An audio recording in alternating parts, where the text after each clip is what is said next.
కౌగిలే కాపురం కాదులే పిచ్చి తల్లి మల్లెలా మంచమే మందిరం కాదు చెల్లి తేనెతో దాహము తీర్చదే నాడు పెళ్ళి త్యాగమే ఊపిరై ఆడదయ్యేను తల్లి కామానికి దాసోహం కారాదే సంసారం కాచుకో భర్తనే కంటి పాపాయిగా నేర్చుకో ప్రేమనే సంటి పాపాయిగా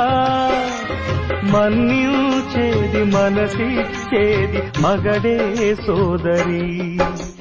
సంసారం ఒక చదరంగం